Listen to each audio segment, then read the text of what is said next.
my way to go get a facial. I had a lot of ClassPass credits left over. I had to use them by today or else they were gonna expire. So I was like, you know what?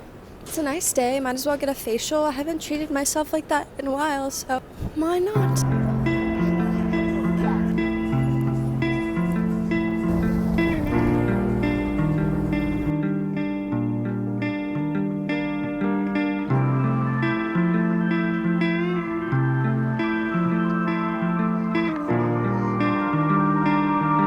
It seems really easy. It says 40 minutes, but I guess it makes like 4 portions.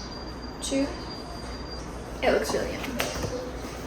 Okay, so I have to preheat the oven.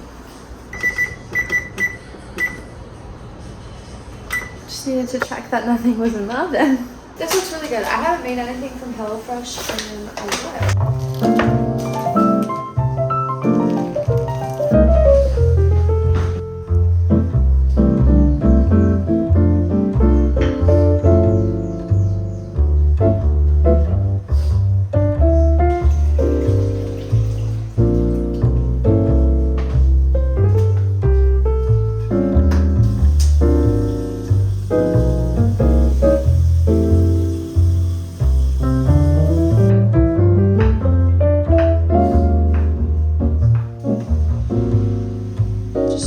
Drizzle like olive oil.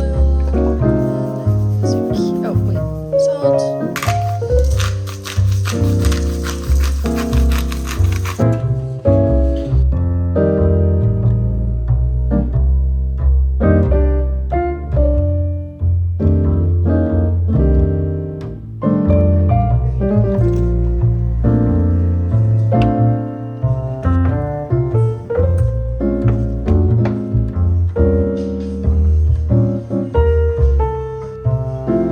Holy wow, yum.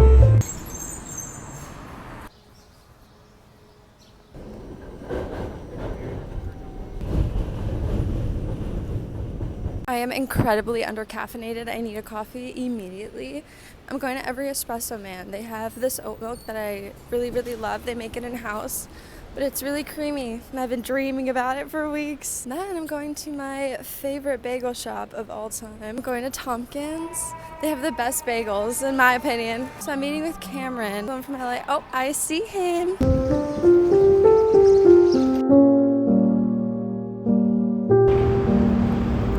That's the shot I want.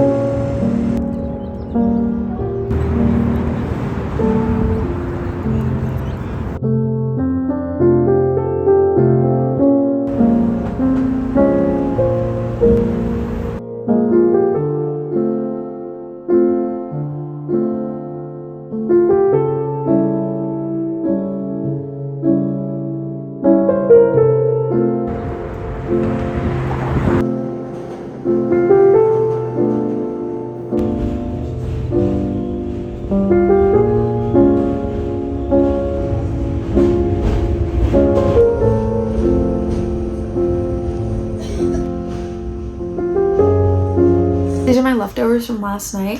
I not only have this container, I have a whole other container of this pasta. It's really yummy.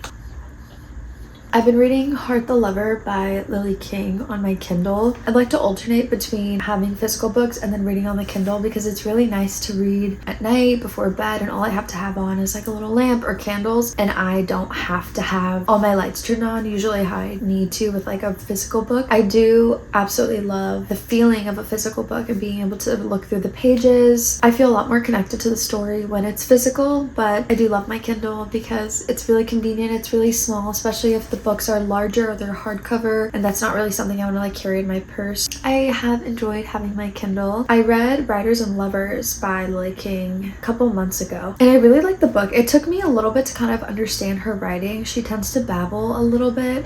I mean, I don't want to say babble. She sets the scene for like half the book, which is nice. But in Writers and Lovers, I didn't necessarily know what was to come, so I felt like I was reading all of this setup and I didn't understand how powerful the rest of the book was going to be. So now that I'm reading Heart the Lover, I feel like I have a much stronger understanding of her writing style, because I know that everything that I'm reading now is going to play out so strongly later in the book. So I've been able to actually attach to the characters, and her writing allows you to be able to feel exactly what the narrator is feeling and talking about. She sets the atmosphere in a way that you can visually see yourself through the eyes of the narrator. I really don't like romance books. I don't know, for me, I just don't find them very fulfilling or nourishing when I'm reading them. But something about her writing ties in romance that I'm actually able to connect with. It kind of teeters on the line of a prequel, but also a sequel to Writers and Lovers, if it's like an unofficial prequel sequel situation. But there's a lot of crossover with the characters from Writers and Lovers to now Heart the Lover. It's set in the fall of her senior year, and she meets these two students in her class, and these two guys like take a strong liking to her, and they kind of become friends. She kind of starts dating one of them, and they both live in the house of a professor that's on sabbatical, which is so interesting. But then they all bond over this game, and throughout her senior year of college, she's really able to identify the power of friendship and love. She then graduates, and they all kind of go off their separate way. Then it fast forwards to her now living a dream life. She's on her own. Now some of her past has come back to find her and haunt her. But I think what's really cool about this story is that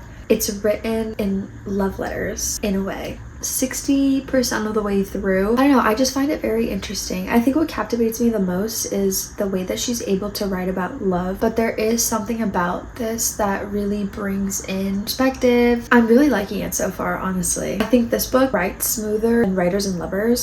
So well written. I've been flying through this book. I think I've only been reading it for like 3 days, and I'm already over halfway done with it. But I think after this, I want to go back to Eve Babbitt's. But yeah, I'm gonna finish my pasta and go to Juan's in a little bit.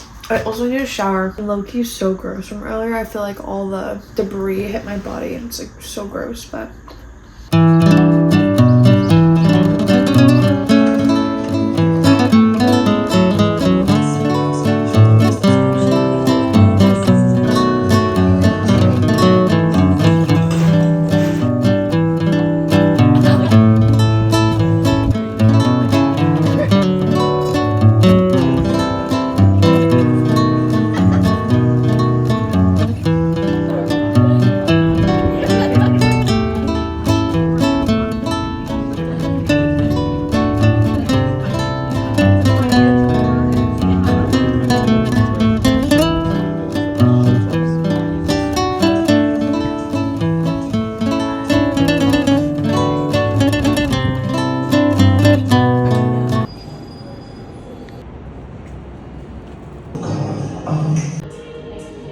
I have to prep for a meeting that I have at 11:30. It's almost 11 now, so I have like 30 minutes. It shouldn't take too long.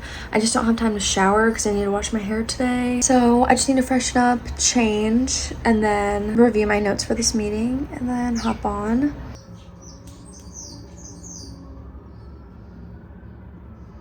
Okay, so I'm going to the event and I'm getting my ears pierced. I think I'm gonna get a little stud. The event is to like get something pierced, so I think I'm just gonna do a little.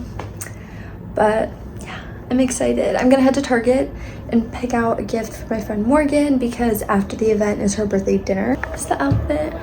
Just her little heels, tank, keep it simple. And the sun came out. It's great.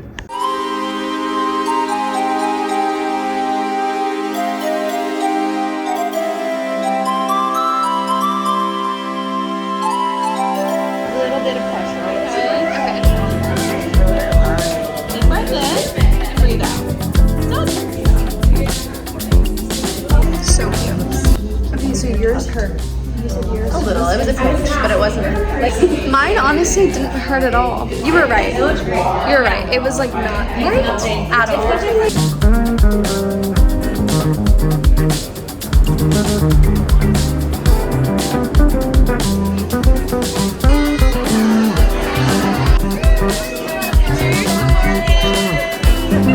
all.